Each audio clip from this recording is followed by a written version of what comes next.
Hi, it's Andrew and welcome to my garden. Today I'm going to cover how hardy Cordylines are, some methods I'll use to get them through winter, what Cordylines like and what Cordylines don't like.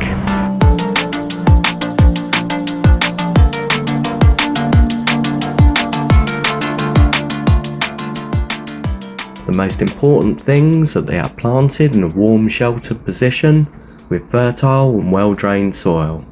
They can be sensitive to overwatering, so planting them in a raised bed of some kind will ensure that the roots will remain as dry as possible. Cordylines will also cope well in pots, especially as these can be moved around in extreme cold to more sheltered locations. Greenleaf Cordylines like the Cordyline australis love a full sun position, but light shade is better for those with variegated leaves or ones with more of an exotic, colourful look, such as Charlie Boy or the Red Star here. They like a more sheltered position, as intense summer sun will dull the vibrancy in the leaves. The most UK cold hardy Cordylines are green in colour, and the popular variety is the multi-stemmed Cordyline australis, and also its single-stemmed cousin, the Cordyline indivisia. Both are from New Zealand. Indivisia is new to me, but potentially hardier than the australis, as originally from higher mountainous regions. Any young Cordyline or Cordyline with brightly coloured leaves will need some kind of protection, and I'll show you how to do this later on in the video. So are the green Cordylines completely cold hardy? Absolutely not. In December of 2022, there was an unusual cold spell that lasted for 10 days. And during this time there were sustained lows of -6 to -8. One of the heads collapsed. You can see where it used to be, as now the unpainted fence behind has been revealed. As you can see, the smaller head is also its first stages of collapse. When this happens, you'll notice that the trunk underneath the head is soft.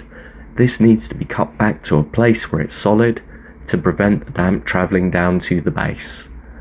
I use a saw and cut at an angle to prevent freezing water pooling on it and creating further damage.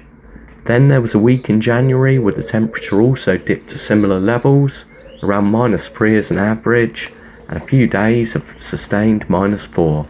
At this point my Cordyline was shedding its leaves fast. It feels okay. I think we've got a survivor here. There we go. Oh, a bit of softness in this one, just there. I think you can actually see the damp on the trunk. Hopefully, maybe if I prop the leaves up, that'll dry out. Because it's a nice 11-degree temperature today. That's all you can hope for. This one's the concerning one. It is stodgy as. All the way down here. You can actually see it probably on the camera, the squeeze.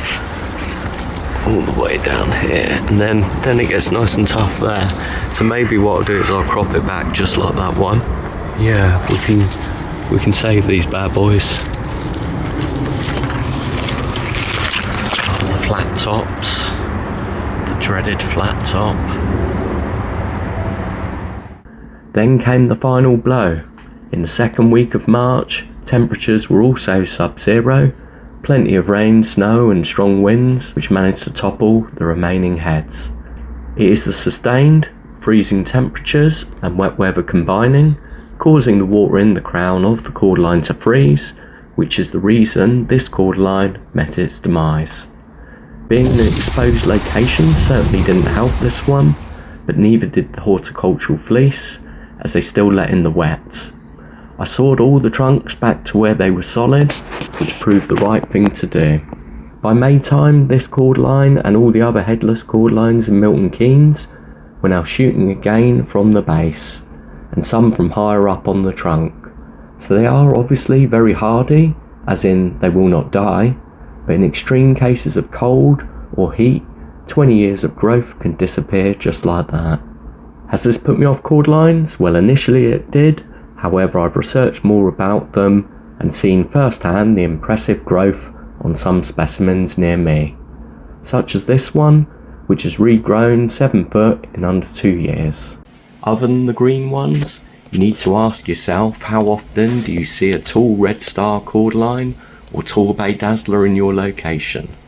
I don't see any in Milton Keynes, but do see them in Cornwall and Devon and other areas where they don't see extreme temperatures. As well as tying up the leaves, which I'll explain later on in the video, I'm also putting layers of organic material at the base of smaller cordylines like this red star, like banana leaves, tetrapanax leaves. I'm also going to put a layer of mulch on there also, just to stop freezing temperatures getting down to the roots and potentially killing it off that way. This cordyline indivisia, I moved it from an exposed location at the front of my garden to this location. As you can see, the roof of the cabin affords it some protection on that all-important crown. This would work equally well against the walls of my house. Cordyline Charlie Boy, I've heard these are pretty hardy, but I'll be doing my own research. I've got a feeling anything under -4 that's sustained will likely result in a very shabby looking cordyline next year, so if the temperatures are really sustained, it is in a pot, I'll be moving that into my greenhouse. Cordylines that are small, colourful, or both, keeping them in the greenhouse over the winter is definitely the best thing to do. They usually have a hardiness rating that cannot always be trusted on the label, and this one, Cordyline Dark Star, it even dies in the greenhouse, so some of them are really susceptible to minus temperatures. If you really do love your cordyline, bring it into the house. Nice spot on a warm window ledge. They don't need to be there all the time, just for the days where it's really cold. On my planted examples, I'll be using a horticultural fleece on freezing nights. However, if the cold and damp is sustained, I'll be using a builder's bag over the tops. This will protect them from the wet, the wind, and to an extent the cold also. Always be sure to remove these methods of protection as temperatures begin to rise. So other than using builder's bags and horticultural fleece, which are temporary solutions, cordyline needs to breathe even in the winter, so if you are using these, don't use them for too long. As soon as we're in the plus temperatures, remove them. So I'm going to show you another way to perhaps protect smaller cordylines like these, where I use a hairband. This one is really cool and flexible. I'm not an expert on hairbands, but I like this style. So what you do is you simply put that over your hand, bunch up all these leaves into a point like this, grab the hairband over the top.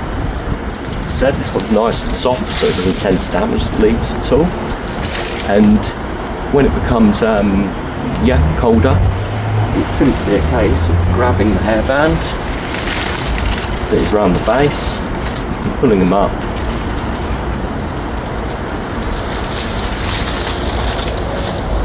Like so. So there you go. I hope you found this video interesting. Remember, cordylines like a sunny, well-drained, sheltered spot. They don't like being wet, they don't like being too hot, and ones that are coloured like these, not necessarily going to like a sunny location because it could dull the hues of these gorgeous leaves. Hope you found that interesting, hope you learned something, and enjoy the rest of your day.